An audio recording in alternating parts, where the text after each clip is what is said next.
was pretty much aware of the war from the very beginning because I had an older brother that was already in the Navy when the war started. And so they deployed he was on an aircraft carrier, and they deployed his aircraft carrier over in Southeast Asia off the coast of Vietnam. And so we would get letters from him being on the ship. Friends from high school that were in the war, that were on the ground in Vietnam. And some of them were killed, and some of them got very involved with drugs over there and committed suicide when they came home. Marijuana was present in Vietnam before the arrival of the Americans and was commonly used by a big portion of the people there. Soldiers began using marijuana in Vietnam as early as 1963, before it became widespread in the United States. Drugs became very accessible for soldiers, and before 1968, marijuana use was largely ignored by the Army. As the drug problems got worse, soldiers started using heroin and became extremely addicted. It started out like a lot of wars. You believed your government was doing the correct thing. You know, if you had your leg cut off, they would, of course, take care of your leg and get you a prosthetic leg. But the mental injuries of all the men that came back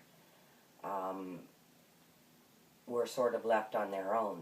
The government didn't want to recognize post-traumatic stress disorder as a real illness. Yeah. Approximately 30% of the soldiers had PTSD during or after the war. The government at this time put almost no money into medical research and aid for the soldiers, which made their PTSD even worse. The government didn't see it as an illness and saw it as the soldiers just complaining. As PTSD continued to grow on the soldiers, it got worse and worse. When they returned home, many had gone crazy. There was a huge increase in the amount of suicides committed by the soldiers, and also an increase in divorces.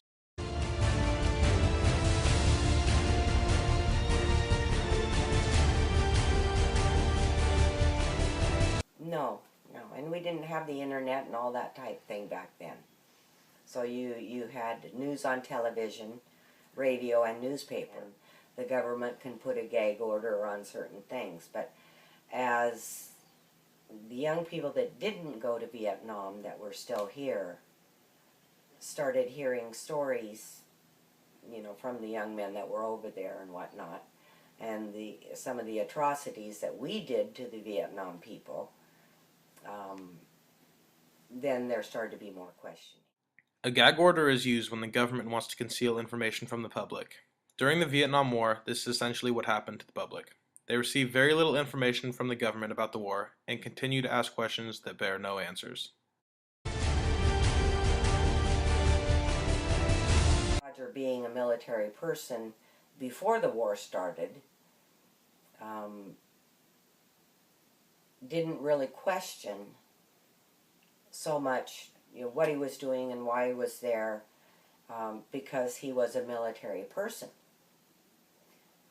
The young boys that were drafted didn't have that same kind of indoctrination. So you're going to get both, even in the service.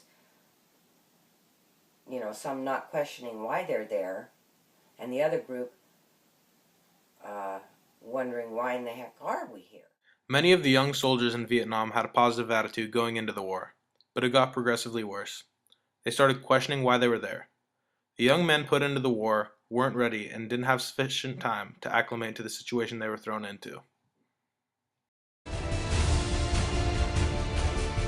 Everyone was happy.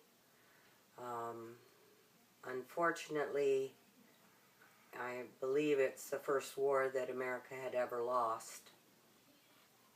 And from, I'm not sure, a military point of view, if the soldiers and the military thought we had failed, that was sort of the consensus of the general public.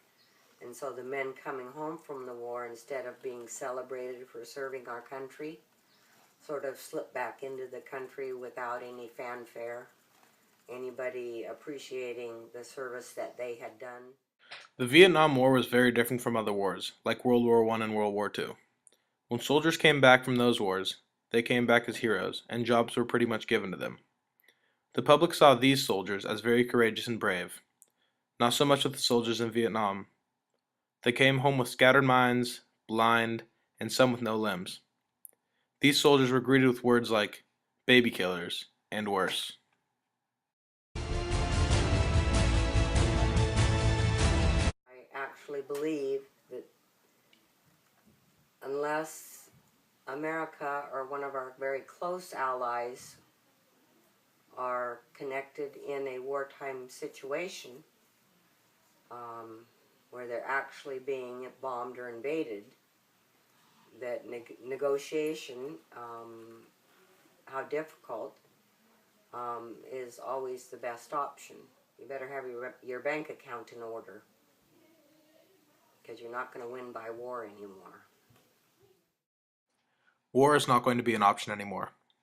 We are going to have to negotiate rather than take direct military action, or we will find ourselves in a puzzle with no way out.